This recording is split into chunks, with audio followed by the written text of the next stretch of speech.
So, Jason, you just got back from vacation. Yes. Yep. Vacation in Florida with just my wife, Hannah. It's tons of fun. No kids.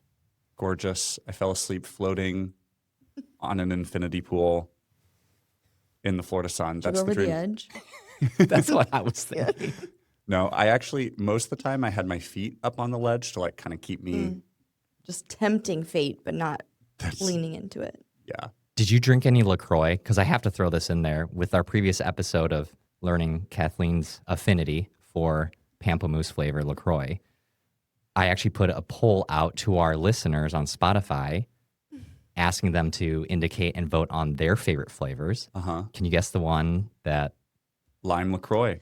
I know that It's gotta be the pamplemousse best. only had one vote, and it was me. And that's just, I don't get it. I'm obviously partial to lime more than LaCroix because here we have Kirkland sparkling water. Man, we're Sponsor. just trying to gain all the sponsors. What was the favorite? The favorite, according to our listeners who responded to our Spotify poll, the favorite LaCroix flavor is limoncello. Oh, That's wrong. no, that's bad. It's too sweet. It's drinking perfume. Yeah. Oh, This I'm is glad not we're in for me. alignment. Yeah. For once. No, lime, right. Yeah. Lime LaCroix all the way. This isn't up for debate, you know? I mean, I'll broadly say citrus. Grapefruit's citrus, right? Yeah, and that's pamplemousse. Yeah. They just don't. Sure. Yeah, but I don't like the lemon. And we're unaligned.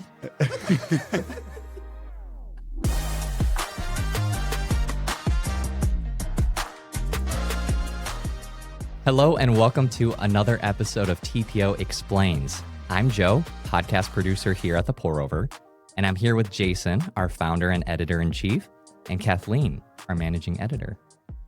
So here's the idea behind the show. Our readers share which topics they want us to explore, and then we bring that to the podcast. Today's winner, Israel and Palestine.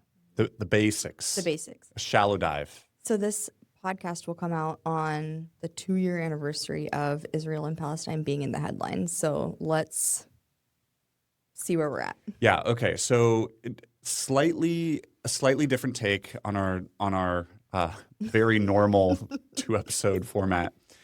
I have 10 questions for you, Joe. Oh. And we're going to quiz you. Okay? Whoa, okay. Now, Did you study? I know, because I Well, do not study before this. and this is the worst type of quiz because it's all things that you probably feel like you should know, but will be unable to articulate, or at And least Jason wrote the questions at 11:30 last night because I woke up and saw it, and I'm like, Joe's not going to know any of these. So these are the things that I felt like I sort of knew, but didn't totally know until, honestly, sometime over the last 2 years and heavily over the last 24 hours? 24 hours is when I feel like I have been able to articulate them. So you ready? Let's do it. Okay. And if you don't know, you can just own it. And we got the expert here in Kathleen. No. Yeah, you wrote the timeline of. I Okay. fixed 3 issues in it just this morning. Okay, we'll dive in. What is the difference between Palestine, Gaza, and the West Bank? Okay. My first thought is West Bank In is the West. west. Yes. When you say Gaza, I think of the Gaza Strip, and my mind goes to like a militarized zone area. Like there's a lot of, I feel like I've read the Gaza Strip contains a lot of military action. So maybe it's like a conflict point, like a area that. All right. Not horrible. No. I got a map for you, and we'll put this up in our editing genius. Okay. So here is, and we'll go through, the timeline is important. And we'll go through some more of this later. So in 1947, the land is split between Israel and Palestine by the United Nations. So here you can see it's roughly, what's the number, like 56%? 53. Slightly more to Israel than Palestine. And then you can see since 1947, there have been a series of wars where Israel has taken more and more of the land. So what we're left with here in kind of the most recent map is this is Gaza over here, and then this is the West Bank all of this used to be the West Bank, but this is the West Bank and the parts that Palestine still controls. So, and together, Gaza and the West Bank are Palestine. So it's like kind of the overarching, and then you have the two different regions. And for our listeners, I'm learning this in real time. West Bank is actually east of Gaza. So I was wrong. Yeah. So it's the West Bank. It's the borders of the west coast of the Dead Sea. Ah, okay. That's why it's referred to as the West Bank. It's west of something. That's very true. It's west of the Far East. Yeah. Okay. So at the center of this conflict, Israel and Palestine, is the land. It is a land dispute that's thousands of years old. So why do, Joe, question number 2, why do Israelis feel entitled to this land? Any idea? I'm going to tie it to the Bible. Israelites, obviously, are God's chosen people way from the beginning, as we read in the Bible. They probably feel entitled to this land because they are the chosen people. It was promised to them. It's the promised land. Promised land, yeah. I mean, the beginning of the timeline when we start to look at the history of this land is, 1700 BC when biblically it was called Canaan.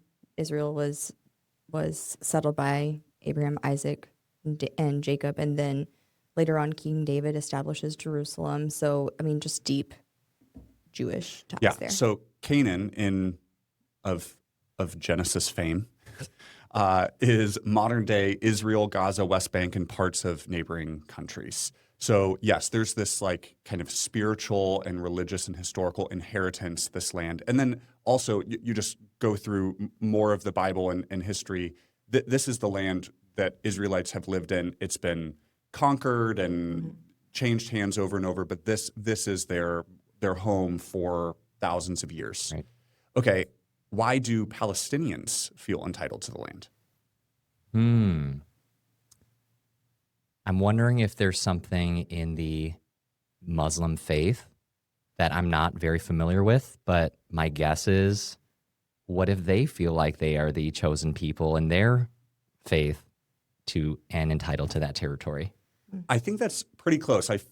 And I certainly know Islam not as well as Christianity, but in 636 AD, Jerusalem, roughly 600 AD, Muslims take over this land, and specifically maybe should I just ask the next question? Next question. Yeah. That's okay. Because it gets at this. Do you know what the Dome of the Rock is? I do not know what the Dome of the Rock is. Okay, so this is important to why Palestinians and Muslims care so deeply about this land. Is the Dome of the Rock is where Islam teaches Muhammad ascended into heaven after miraculously traveling from Mecca to Jerusalem, and then he ascends into heaven. The problem is the Dome of the Rock, where this happened, and right now it's still around today. The Dome of the Rock is a shrine or something, and it's part of a larger temple. It's a religiously significant physical location. It is built on top of the Temple Mount, which is where Christianity teaches, or in Judaism, the Old Testament teaches Abraham prepared to sacrifice Isaac, and it later became where the Holy of Holies was inside the temple. Wait, this is just all right on top of each other. Literally, the Dome of the Rock was built on top of the Temple Mount. Whoa. And so this exact location is very spiritually significant for Islam and Judaism and Christianity. And you start to understand why there's kind of this unyielding from both sides of there's deep significance and entitlement to this specific location. Yeah, I did not know that. Yeah. And just to back up why Palestinians feel entitled to the land. So they have, like you said, 636 AD, but whatever the math is on that. 1,400 years. The Roman Empire came in and kind of eventually gave it the name Palestine, used that name for the first time in record keeping. And then you had like a series of conquests that just like pushed Israeli people out.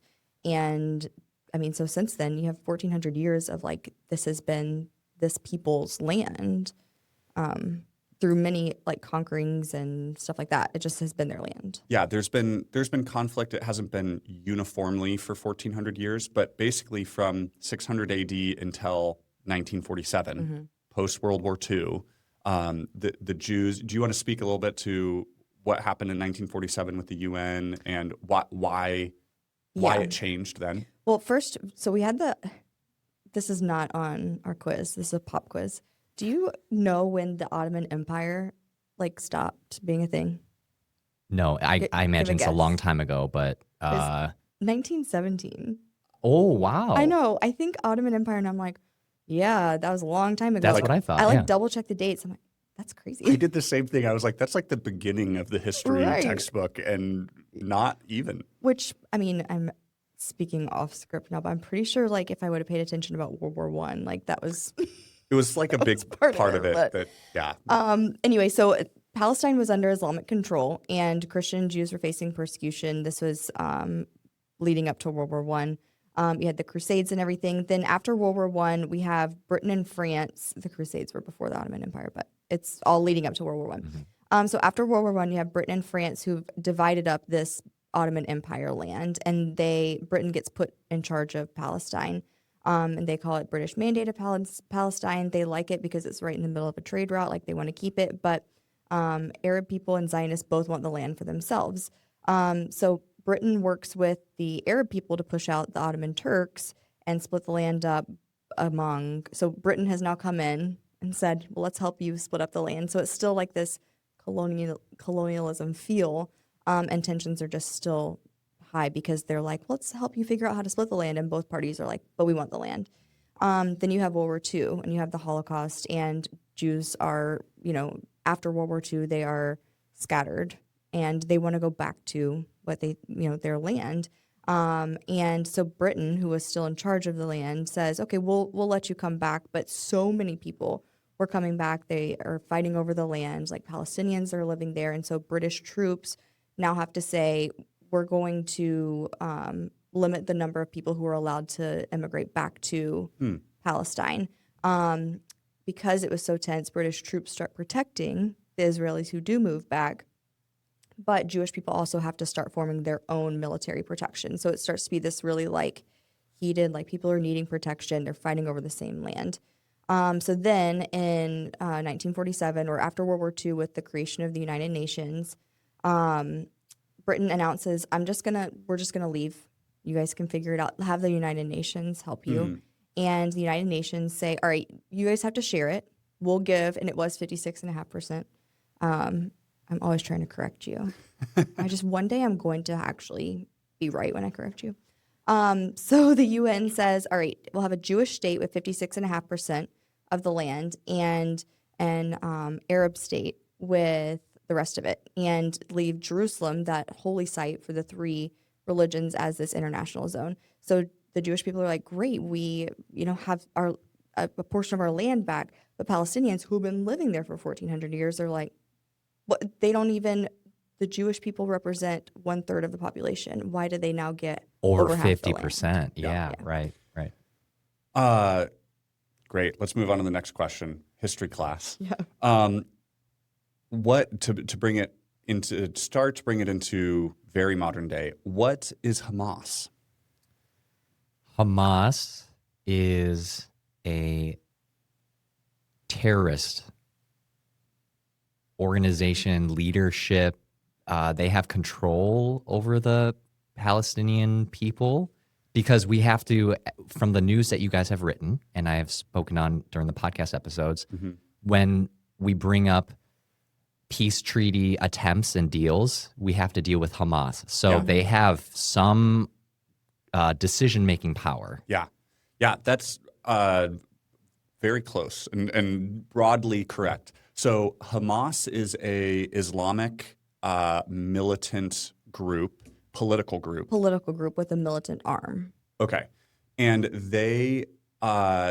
they govern Gaza, not Palestine. Oh. They don't get along with the Palestinians that are governing the West Bank or those portions of the West Bank. So they are the political authority. They won elections in 2005 and then kind of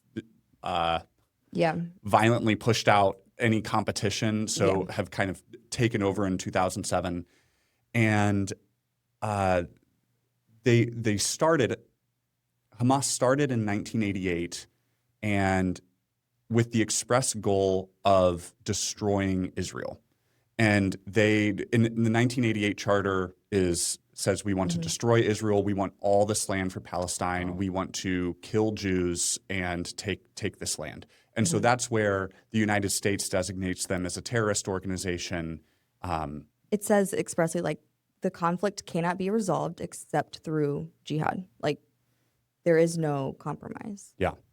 So I kind of gave away I did too. the answer to the next question. Why did Hamas attack Israel on October 7th, 2023?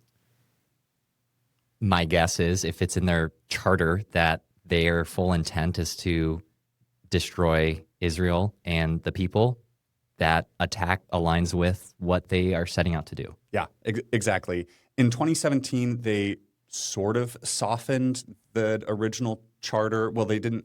They added to the charter to say, hey, we're not just killing Jews, religious or ethnic Jews. We're specifically seeking to destroy Zionists, who are Jews that want the nation of Israel to exist. But they didn't repeal the original, and so that attack is them saying, hey, this is our mission, is to take over. All right, next question. Why is Israel attacking Hamas in Gaza? Like, we know why Hamas attacked Israel. Why is the conflict continuing, and what is Israel fighting for?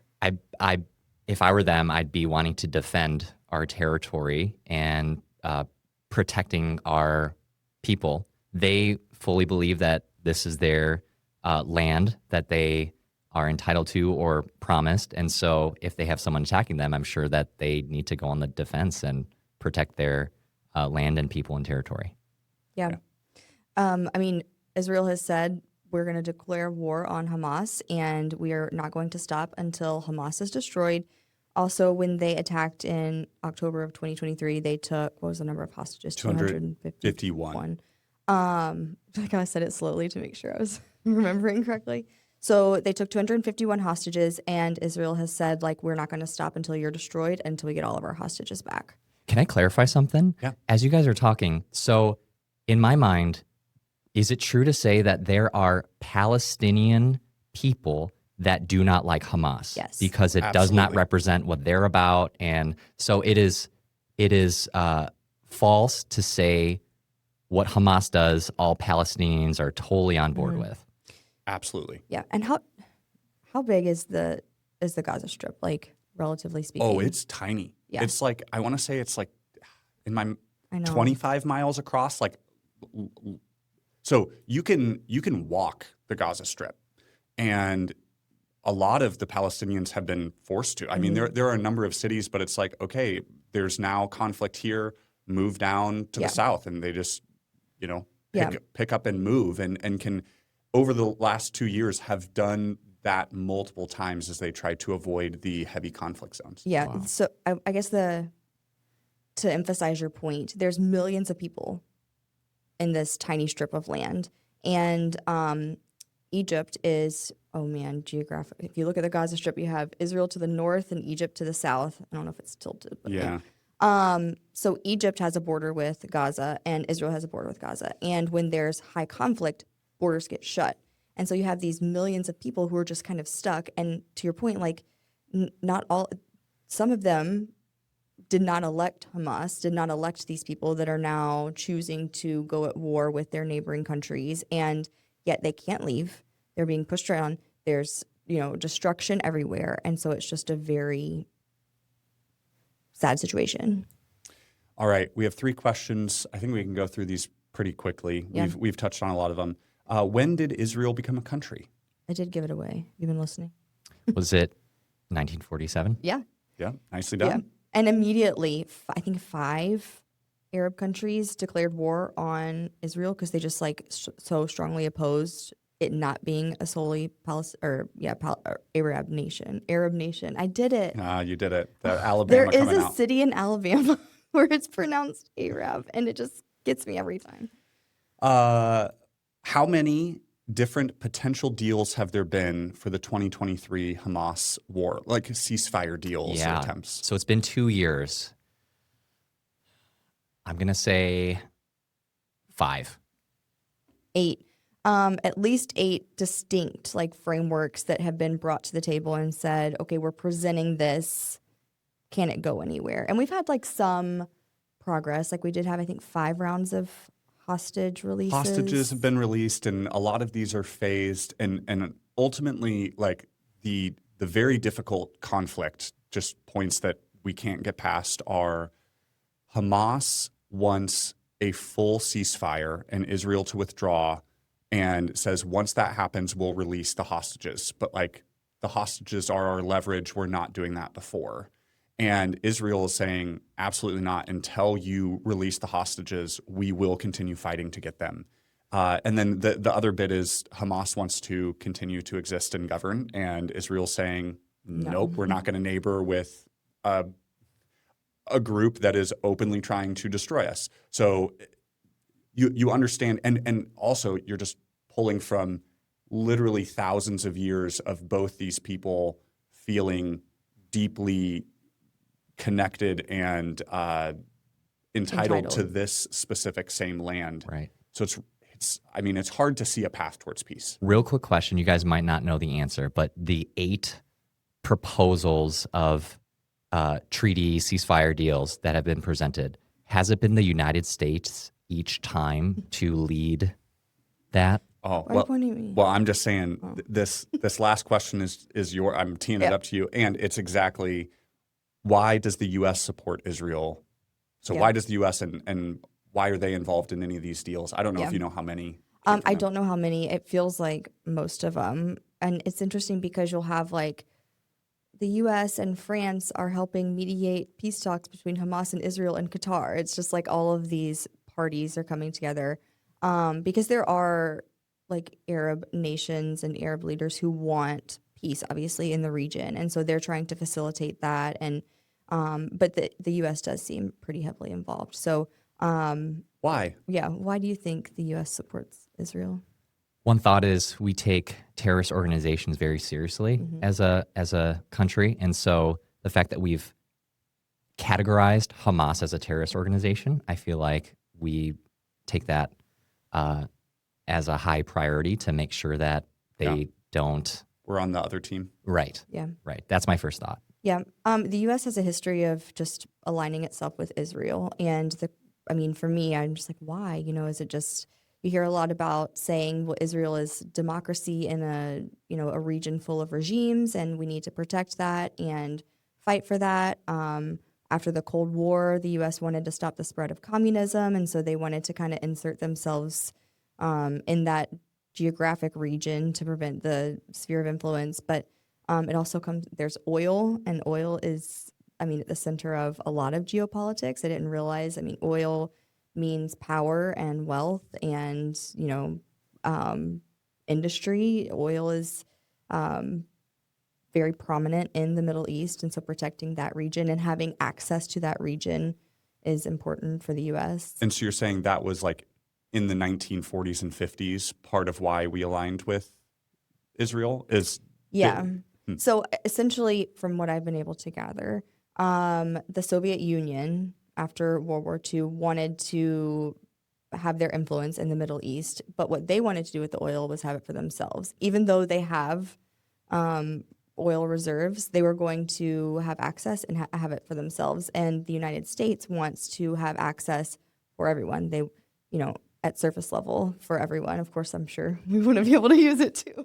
But they want free trade, basically protected. And then you also have trading passages that run through like the Suez Canal and the Strait, starts with an H. I can't remember the name. It's like Hormuz or something. Something like that. Not saying that correctly either. But, if those passages are shut off, then ocean shipping things will take an extra 10 to 12 days. So just the United States has kind of taken this stance of we stand with Israel for spiritual reasons, possibly, Judaism and Christianity being much more closely aligned than Islam, maybe. And then also for protecting democracy and kind of serving as that, I feel like the U.S. always plays this big brother, we'll come in.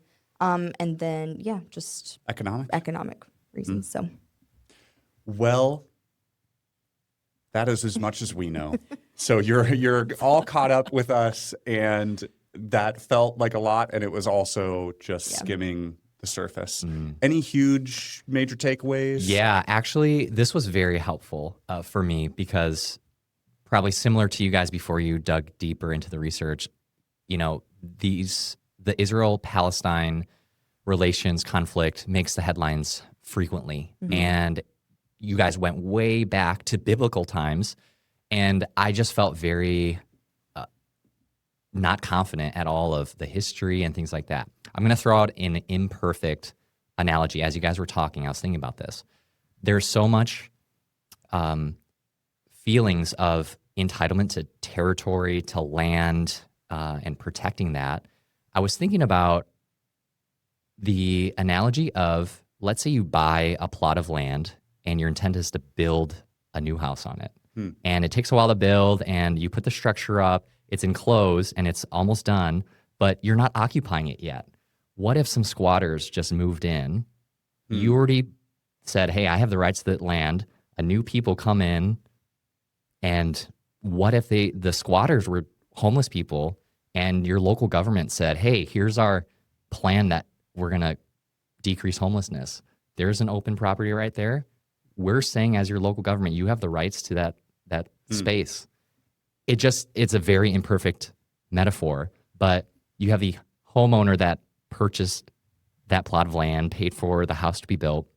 You have these squatters that are now sanctioned living in there. Exactly. Government given, And you take this and you just add thousands of years to, it's like, well, they've been living there for thousands of years. Well, And what makes this complicated is I can understand why both the purchaser of that land is like, hey, that's my property. And then the squatters are like, hey, we were told we can live here. You need to come. Well, even so much as you need to go, and that is where you have to live now. Yeah. And I want to be clear, we're not calling either party squatters. I just want to be very clear there. But in some cases, the houses existed and they were told by the government, okay, leave. You can probably come back later. And then new people moved in. They're like, yeah, by the way, you can't go back. So with my imperfect analogy, and you guys talking about over time, the negotiations that had to happen and why everyone feels like they are the chosen people for that land, I can empathize with, honestly, both the people of Israel and Palestine, because in some ways, here or another, they've both been told, and both have had mandated, and both have had land taken away from them. And so I can understand and empathize with both parties of this is a very complex situation. Kathleen, what should we do with this as Christians? I think, when you see the headlines and you're like, oh, there's potentially a peace deal, and you're like, do I even hope for a peace deal at this point? It feels like every time we think we're close, something falls apart. One thing to keep in mind, this conflict seems far away, but it's very real. So we don't want to become callous to that. And these are people that we should pray for. And our prayers should go to, praying for them, praying for peace, and remembering that God does have a peace plan. And it doesn't need Israel's or Hamas's approval. It won't, it doesn't even, just cover Gaza or the Middle East. It can't be undone by rebels. It won't unravel decades later. The Lord's peace has been a done deal from the beginning of time, sealed with the death and resurrection of Jesus. It is global. It is unending. It's open to all who lay down their weapons. So praying for peace and praying for the people involved, and remembering that when we start to feel anxious about it, God does have a plan. Yeah, that's such a good reminder. Well, thanks everyone for joining us on another episode of TPO Explains. As a reminder, you can watch this episode on YouTube and Spotify. Make sure to like, comment, and subscribe. We'd love to hear your feedback and your thoughts. Thanks for tuning in. Until next time.